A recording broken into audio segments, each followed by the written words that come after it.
Mutton కూర వండుకునే విధానం. కావాల్సిన పదార్థాలు: 2 టమాటాలు, 2 పచ్చిమిరపకాయలు, కొత్తిమీర, కరివేపాకు, పొడి మసాలా, ఉల్లిపాయ ముక్కలు, ఒక చెక్క, 2 లవంగాలు, ఒక యాలక్కాయ, అల్లం వెల్లుల్లిపాయ పేస్ట్ చేసుకుని ఉంచుకోవాలి. కారం, ఉప్పు, పసుపు,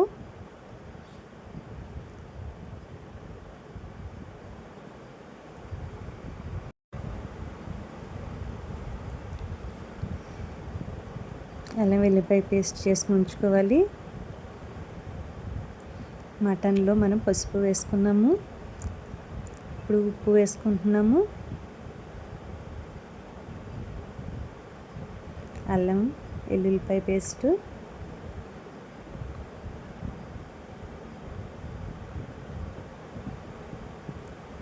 చెక్క, లవంగాలు, యాలక్కాయ, కరివేపాకు, కొత్తిమీర,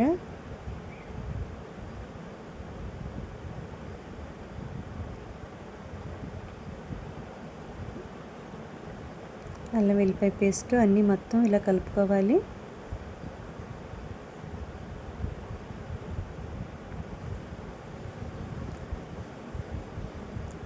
ఉప్పు, పసుపు, అల్లం వెల్లుల్లిపాయ పేస్టు అన్నీ ఇలా మటన్కి పట్టించుకుని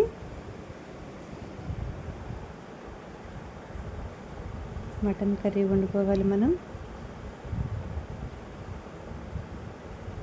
ముందుగా కళాయిలో ఉల్లిపాయలు, పచ్చిమిరపకాయలు వేసి వేయించుకోవాలి.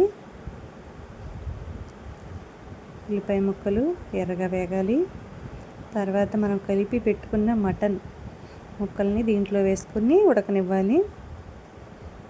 దీంట్లో వచ్చే నీరు ఉడికిపోవాలి.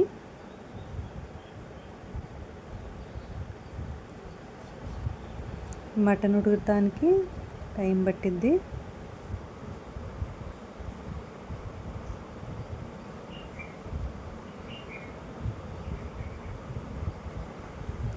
మూత పెట్టుకుని ఉడకనివ్వాలి.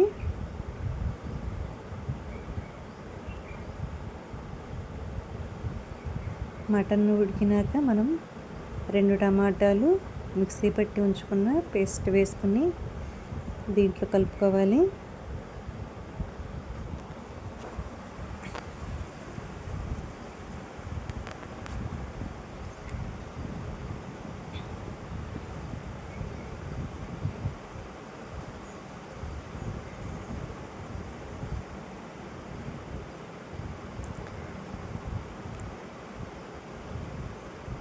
టమాటా కూడా ఇలా తిప్పుకుని ఉడికించుకోవాలి. మూత పెట్టుకుని ఉడకనివ్వాలి కాసేపు.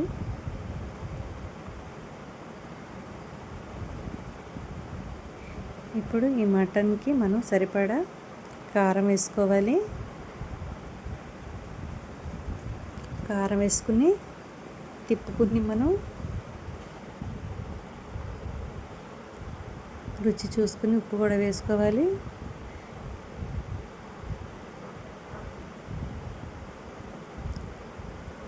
మటన్ కొంచెం ఎక్కువసేపు ఉడకాలి కాబట్టి దీన్ని ఇలా ఉడికినాక మనం కుక్కర్లో వేసుకుని 2 విజిల్స్ రానిస్తే చక్కగా మటన్ బాగా ఉడికిపోయిద్ది. ఇలా కుక్కర్లో వేసుకుని 2 విజిల్స్ వచ్చినాక మనం కట్టేసుకుని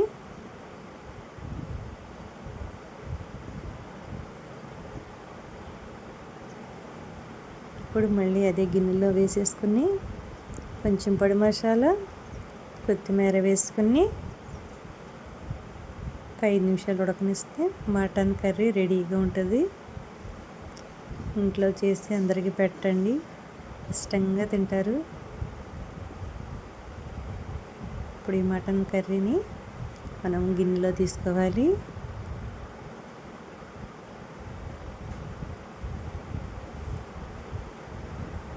మటన్ని మనం ఇలా పట్టుకుంటే చాలా స్మూత్గా చక్కగా ఉడికిపోయింది. చక్కగా పిల్లలు, ముసలి వాళ్ళైనా తినేయచ్చు. గట్టిగా ఉంటే పిల్లలు తినలేరు. ఇలా చేసి పెట్టండి, ఇష్టంగా తింటారు.